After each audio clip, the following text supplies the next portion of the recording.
Looks good, everybody. Good morning. 9 o'clock here in Washington, D.C., and good morning at home. It could come down to President Trump pulling off the ultimate deal.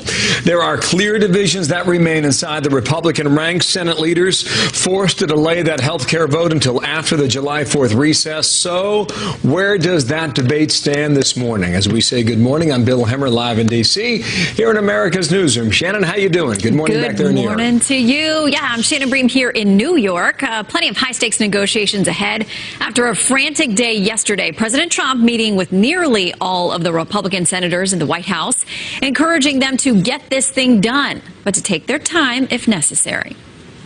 This will be great if we get it done, and if we don't get it done, it's just going to be something that we're not going to like, and that's okay, and I understand that very well. So here is where we stand. At least 9 Republican senators have come out against the bill. Remember, Republican leaders can only lose 2 votes and get it passed, meaning something is going to have to give here. Yesterday, leaving Capitol Hill and leaving the White House, many of those senators stayed and remained optimistic. I'd rather get it right than get it fast. Something as important as health insurance ought to be deliberated until people are satisfied. I believe we will get to yes. It's going to take more discussions. And the most critical question is, how do we lower premium? We got one more shot at this, and I'm hopeful that we'll be able to get to it. In just moments, we're going to speak to Kentucky Senator Rand Paul, who currently opposes the bill, but was just meeting with the White House and the president. We begin, though, on Capitol Hill with Chief Congressional Correspondent Mike Emanuel. So, good morning, Mike. The obvious question, what now? Well, Shannon, Kentucky Senator Rand Paul is out with his conservative ideas on health care, putting them in writing, and I'm told talks will continue as leaders try to find a deal by the end of the week. They're hoping to get an agreement and then could vote on it after the 4th of July break. Kentucky's Majority Leader, Senator Mitch McConnell, talked with reporters after last night's meeting at the White House. The one thing I would say is that I think everybody around the table is interested in getting to yes. Interested in getting an outcome, because we know the status quo is simply unacceptable, unsustainable, and no action is just not an option. That's the message I'm hearing from many Republicans here on Capitol Hill. Failure is not an option. After all, they've campaigned on scrapping Obamacare since 2010, and they say they recognize their constituents are demanding action. Shannon? All right, so Mike, any gleeful Democrats there on the Hill celebrating after Republican leaders were forced to, change their plans after they said the vote was happening this week? Shannon, we saw some smiles here on Capitol Hill on the Democrat side, but no victory parades just yet. A lot of the Democrats are expecting that the Majority Leader will be wheeling and dealing to try to get the votes. Senator McConnell is not going to give up. He wants to get to yes, and so does President Trump, even though their bill will mean that families' health care costs will go up. It will gut Medicaid, it will undermine protections for people with pre-existing conditions, and throw tens of millions of people off coverage.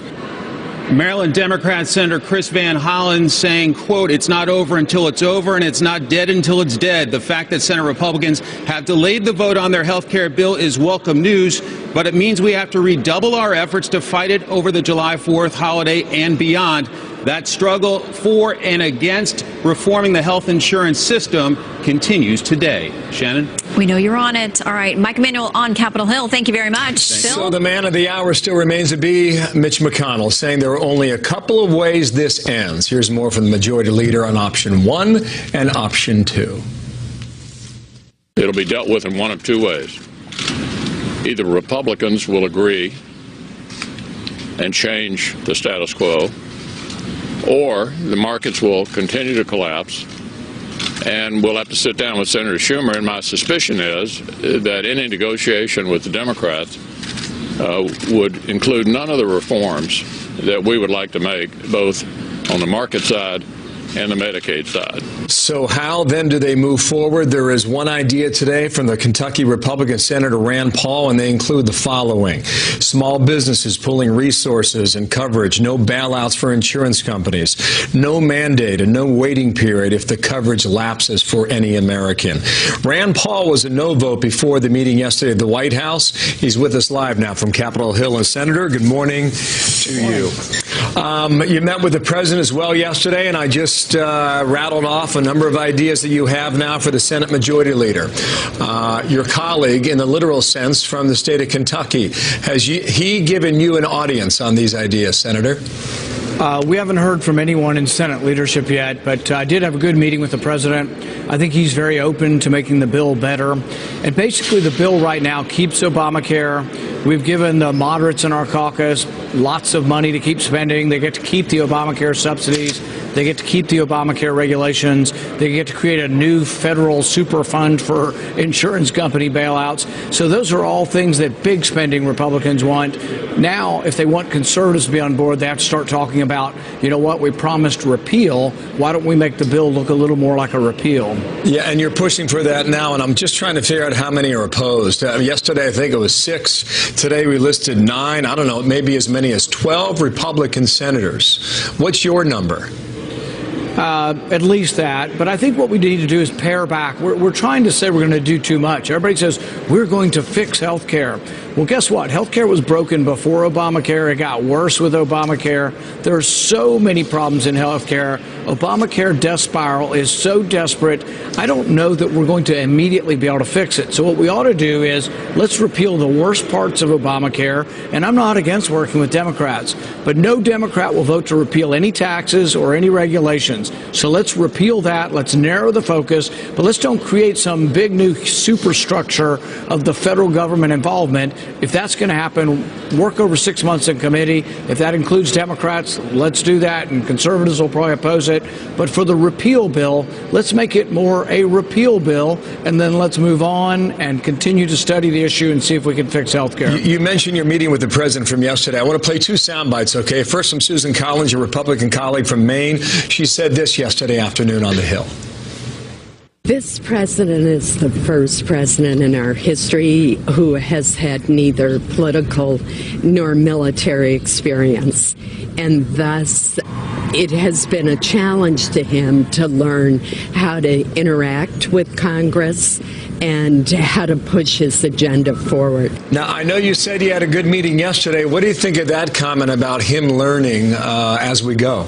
You know, I disagree with that assessment. I'd say if you compare President Trump to President Obama, President Trump has been much more engaged with Congress and has gotten a lot more done as far as being up here. Vice President Pence is here almost every week, a couple times a week. We meet with him during our caucus meeting. We've repealed 15 regulations, over $60 billion worth of regulations. We got Justice Gorsuch through. So, no, I think that this president actually has a great deal of political savvy. And I think on this bill, he certainly moved it in the House. And I think with his participation, his ability to connect with people across the United States, and we haven't had anybody run for president that can get 25,000 people out. So people who mistake and think that he doesn't have political acumen, I think aren't watching the political scenery. You're right that he got the House done in early May. Another comment, Laura Ingraham. She's basically arguing that it's all on you. It's all on Republicans now in Congress to fulfill the promise of repeal and replace. Watch this. This is a complete embarrassment for the Republicans. This is poorly coordinated. It basically de minimis communications on the part of Republicans. In almost every state, you see the people revolting against what's happened on health care. They were supposed to deliver this. Wow. And will you? Yeah. Well, what I would say, and one reason the bill is so unpopular is half the country are Democrats, half are Republican. All the Democrats hate it. But interestingly, about half the Republicans hate it. So that means 75% of the public hates it. The half of Republicans that hate it are conservatives like myself who went to rally after rally after rally saying we're going to repeal Obamacare, and now we're not repealing it, we're keeping it. So these weak-kneed Republicans up here who are saying, oh, we got to spend more money and we got to keep Medicaid forever, the expansion, they need to get over themselves and they need to say, remember what they were for, repealing Obamacare. Yeah, history shows it's hard to pull back on an entitlement quickly. Yes or no? Does it get done, Senator? Something's going to be done by August 1st. There will be a vote, and I actually predict that we will get to a majority. I'd like to be part of that, but only if the bill repeals Obamacare. I won't vote for it if it keeps Obamacare. There you have it, Senator. Thank you for your time. Rand Paul, the Republican from Kentucky. Thank you for coming back here. Thank you. Shannon. Already made it clear there, so we know what it's going to take to get his vote. By the way, we've got a packed show with much more on the health care debate coming up. House Majority Leader, California Congressman Kevin McCarthy joins us at 9:30 Eastern, followed by Tennessee Congresswoman Marsha Blackburn in the 10 o'clock hour. In the meantime, Shannon, 10 past, the entire Trump team making its message clear to the Assad regime in Syria: no more chemical weapons attacks on its own people or anyone for that matter. The goal is at this point not just to send Assad a message, but to send Russia and Iran a message that if this happens again, we are putting you on notice. So how should the U.S. proceed with Syria still receiving so much support from Russia and Iran? We'll put that question to House Foreign Affairs Committee Chair Ed Royce in studio next here in Washington. Shannon. Plus, former Alaska Governor Sarah Palin is taking on the New York Times over an editorial that linked her to a mass shooting. Details on her lawsuit against the paper. There is progress on Kate's Law, the bill that would impose mandatory minimum prison sentences on criminal illegal aliens who come back into the country after once being deported. Details on the vote set for the House this week. The sanctuary city stuff is just unbelievable. It's unbelievable. Kate's Law. Kate's Law is a good thing. They can't even get it passed. It's something that we're going to do something about, that if I win, believe me, we're going to do something about it. We're going to do something about it. Are we supposed to buy what the Syrians are saying, that there are no chemical weapons preparations underway? Because in the past, we know that they have killed their own people, which include women and children. So if they say that they're not making any preparations, I'm not certain that we're going to buy that. That word from the State Department, Washington putting Syria on high alert. The White House saying the Assad regime is getting ready for another chemical weapons attack and warned there would be a heavy price to pay. That's the wording from the statement from the White House. But with Syria still strongly backed by Russia and Iran, what is the best way to proceed now? California Congressman Ed Royce, chairman of the House Foreign Affairs Committee, with me in studio here in Syria. It's nice to see you in person, and thank you for coming back. Thank you, Bill. So Syria is on notice again. Are they listening to us? It remains to be seen, but we're right to put them on notice, because in the past they have used that squadron to carry out chemical weapons attacks. And in this particular case, you know, we've got special operations people over there in uniform fighting ISIS and in that vicinity. And so we want to send a strong message: do not bomb your people and do not drop these chemical weapons, and a reminder that we will be firm if they do. What if he makes a move and does it anyway? Then probably just like the last occasion, when they did kill 50 civilians, we took out, or the president ordered, 59 Tomahawk missiles, and they took out some 23 planes in that squadron that carried out that attack. And the goal here, as I indicated, is to send them the message in advance not to do it in order to save lives. But if that is not the outcome, the desired outcome is to make sure he does not act again. But if the previous act did not convince him, how far did we go next time? Well, so far it's convinced him. But we now reportedly there's evidence that they're preparing or thinking about another attack in terms of the steps that have been taken. So they're on notice not to do that. Otherwise, that squadron, again, would this new squadron would be taken out. And I think that's a strong message to send in advance by our ambassador, Nikki Haley, and by this administration. There are some who question, including Charles Krauthammer, as to why you go public with this. He said this last night here. Quickly. Yes. It is a new line, and the real question is, why was this a public threat on our part? We are now at a really high point of escalation, because there'll be no doubt that if the Syrians defy us on this, we have to act. Yeah, what about that? So it's in our national security interests, in my view, to take what steps we can to prevent them from using chemical attacks again.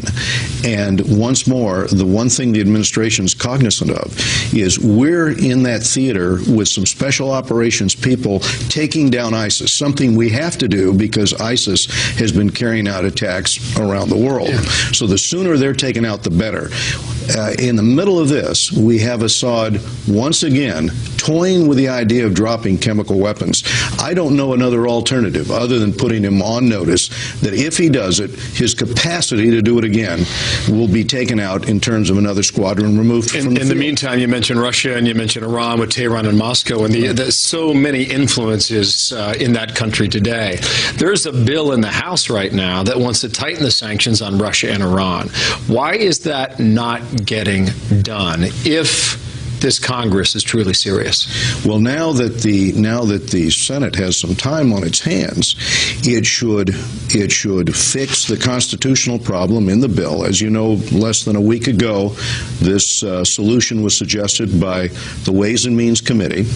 It should fix that bill and send it back, because our goal is to pass this measure as soon as possible. We need to send this message to Putin and to Russia that there will be consequences for their intervention in undermining democracies around the world. And this is a good way to do it. The vote was 97-2 in the Senate, and the vote also will be very strong in the House, but we need to have that fix done and the bill sent over, hopefully before the 4th of July recess. That would be the time to do it. Last point on this. Some are suggesting the bill's been watered down. Has it been? The bill has not been watered down. It's simply a constitutional issue with respect to a revenue bill. All revenue bills have to originate in the House. So this one originated in the Senate.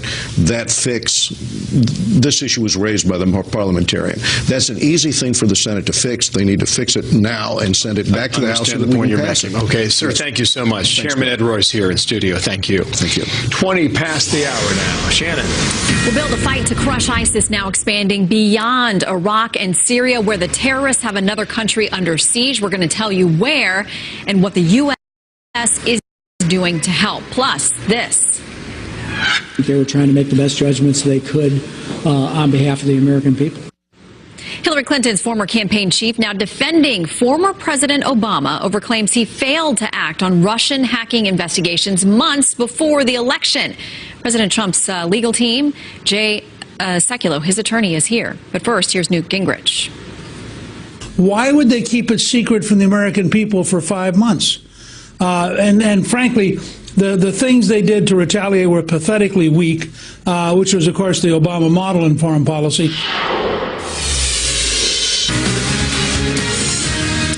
Hillary Clinton's former campaign chairman, John Podesta, meeting behind closed doors with lawmakers investigating Russian meddling during the election.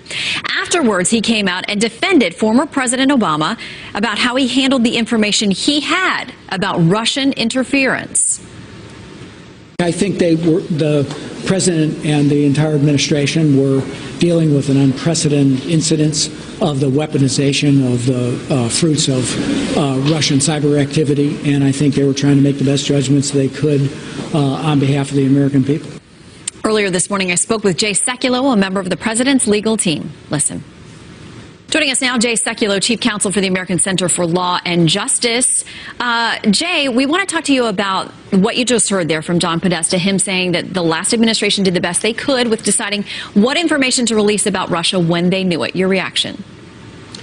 Well, I'll give you my reaction as one of the president's attorney first. Here's what you got. So President Obama knows all of this purported activities going on, right, and does nothing about it. Zero. Why does he do nothing about it? He does nothing about it because he thinks Hillary Clinton is going to be the president of the United States.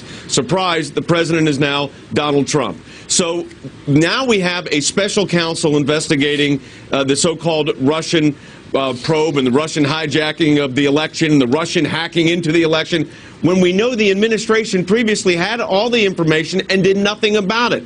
So here's my question that I would ask John Podesta and I'd ask anybody else. Why do we have a special counsel dealing with the Russia hacking when they had that evidence and did nothing? Why don't we have a special counsel reviewing why President Obama did nothing after he assured the American people, he gets intelligence briefings, but then assures the American people that Russia did not interfere with the election. He does that in October. So I'm telling you what I think's owed here. An apology to the president, an apology to the American people. And you know, when the president said early on that this was a witch hunt, every day that goes by, I'm not sure that's fair to witch hunts, to keep calling it a witch hunt. It's beyond that. So, John Podesta, they could all come up with their excuses for the Obama administration doing nothing, but that, to me, is the real problem here. All right, so Newt Gingrich says he thinks the president should go to Capitol Hill, give some answers to congressional investigators. How would that work legally? Can you do it?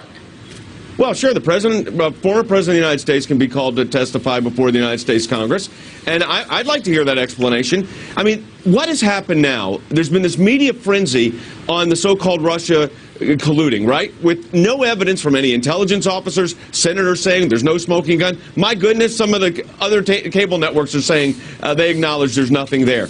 So have the president, I would ask President Obama this question. If you were so concerned about Russia hacking, two things. Number one, why didn't you do anything about it? And number two, why did you tell the American people in October that, in fact, there was no way that the Russians could interfere with our election? That couldn't happen. There's no way they can change a vote. There's no way they can interfere with an election. That's what he told the American people. I'd like to see him testify to that under oath. And while we're bringing people under oath, how about Loretta Lynch with her little investigation becoming matter? I'd like to see the explanation for that one. And as you know, the Senate Judiciary Committee, in a bipartisan request, I mean, this is including Democrats and Republicans, have sent a request to her asking for documentation and other people around her for more explanations about her role during the election last year.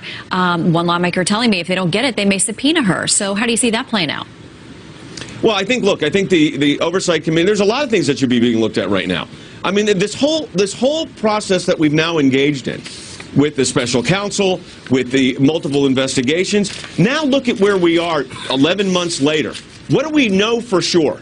We know that James Comey leaked information that he got while talking to the President of the United States. He took his notes, put them on a government computer, put them in his government desk, and then leaked them when he got terminated. That's what we know.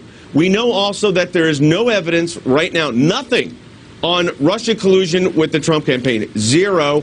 And then take it a step further. The president, previous administration, President Obama, fully aware of what was going on, briefed by intel officials, did nothing, again, because he made a decision to, quote, not get involved in the election, which really meant we knew, in his view, that Hillary Clinton was going to win. So I think the American people have the right to get some answers here.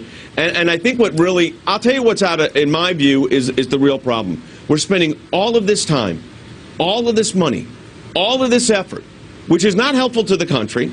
I think it's damaging to the country, quite frankly. I think it is a distraction. And I think it's unfair not only to the president, I think it's unfair to the American people. As I said, I think the president deserves an apology, and so do the rest of us. Because this process, as it continues, is just, it's bordering on the absurd. And we haven't even gotten into the conflicts of interest and who's on first and what's on second yet, because that's a whole nother issue to hit. But as it stands right now, this situation with the Russian intel and the hacking, I mean, I think the Obama administration has a lot to explain, or a lot to explain. They need to do it under oath. Well, and we know the deadline for Loretta Lynch, that bipartisan request, is next week. So we'll see what we get from that. In the meantime, Jay Sekulow, good to see you, sir. Thank you. Thank you, Shannon. In the meantime, back here in Washington, the battle over health care back on the front lines. Senators meeting with the president at the White House, getting a reminder that this is about the people and not the politics. So then who makes the next move on that? Plus, Kate Steinle fatally shot by a criminal illegal immigrant, deported 5 different times. And now the House is set to hold a major vote on Kate's law designed to protect other victims. House Majority Leader Kevin McCarthy will address both of those issues next. Sanctuary cities are magnets for illegal immigrants, including some dangerous people with criminal records. This practice puts Americans at risk, and I believe the federal government should do all it can to discourage it. 30 minutes away, 3 big hearings on Capitol Hill. We're watching all of that. House Armed Services Committee talking about the country's military budget. UN Ambassador Nikki Haley, she goes before the House Foreign Affairs Committee, day 2 of testimony there, and likely to weigh in more on the chemical weapons situation in Syria. Also on the Senate side, the Intelligence Committee there holding a hearing on possible Russian interference in European elections. Headlines from all 3 when they happen from the Hill. Well, the big story dominating Capitol Hill this morning, of course, the Senate delaying a vote on health care. The president speaking with members of the GOP Senate, trying to rally them. For the country, we have to have health care, and it can't be Obamacare, which is melting down. The other side is saying all sorts of things before they even knew what the bill was. This will be great if we get it done, and if we don't get it done, it's just going to be something that we're not going to like, and that's okay, and I understand that very well. Earlier, I spoke with House Majority Leader. Joining me now, House Majority Leader Kevin McCarthy. Good morning to you, sir. Good morning. How are you? I am good. As you are looking across the Hill and watching the job that Senate Majority Leader Mitch McConnell has, you've been through this on the House side with health care. How difficult is it to get everybody on the same page? It's not easy, and this is not the end. Remember, in the House, we had set an internal deadline, and we didn't make that deadline, but we worked together, and we found the ability to come together and move it through. The same thing will happen in the Senate, and it has to, because every day we learn of a new failure of Obamacare. Just this week, we found the 19th co-op out of 23 has collapsed. And they were given $2 billion under Obamacare, and they have just not been able to make it. Well, and that raises the question for me then, what happens if they don't get something done in the Senate, and then something you together can conference on when we get to 2018, when for years you all have promised people that you would get something done? Is it worse for you not to get something done and let Obamacare, quote, collapse, as the GOP predicts it will, or to be responsible for doing nothing to stop it? Well, we can't sit and watch people's health deteriorate this way. We have to keep our promise, just as we did in the House. I expect the Senate to keep theirs, and for us to get this done and move it through to the president's desk. Okay, you are very optimistic. We will, of course, continue to watch, and we'll see what voters have to say about how it pans out in 2018. In the meantime, you are doing a lot of other things. People forget there's a lot of other work that's getting done, an important VA bill. You all are also advancing a couple of bills dealing with illegal immigration, including Kate's Law. How critical are those? What difference will they make? Well, this is very critical. It'll change lives. We all know what happened to Kate Steinle, that she was murdered by an illegal individual that had come into this country, arrested 5 times, multiple felonies, released. He then steals a gun, shoots, and kills Kate. That cannot happen again. And what this bill will do will empower the ICE authorities, withhold some grants to these cities that think they become sanctuary cities, not abide by the laws of America, but even more importantly, will allow the families to sue those municipalities if they want to break the law and not uphold the federal laws of America. Yeah, and you're referring there to the sanctuary cities, which when they were threatened at the federal level by an executive order, immediately sued. So we know that friction is going to continue to be there, regardless of whether this gets passed or not. Will you have any Democrats support you on this, on these 2 measures? Well, we moved sanctuary cities before, and Kate's Law as we're moving through this time. But we had some Democrats support us last time when we moved the no sanctuaries for criminals. So I'm hopeful that they will continue to join with us. We'll have to watch and see, because this resist movement in the Democratic Party about doing nothing, I think, is very hurtful to America. What about the Senate? Because even with the GOP control there are some who are skeptical about whether these 2 important immigration issues will get a vote in the Senate. Well, I think we'll just have to put the pressure on, let them hear from the American public that they think it is wrong that you could have an illegal individual get arrested for felonies and continue to be released and cause more crimes. We cannot allow more people to be murdered across this country. We have to do something about it, and that's exactly what we're going to do in the House. What's the concern, though, about the Senate and why they wouldn't take it up? Well, in the Senate, they have this funky rule that says it has to take 60 votes. So the Republicans will all be there, but it takes another 8 Democrats to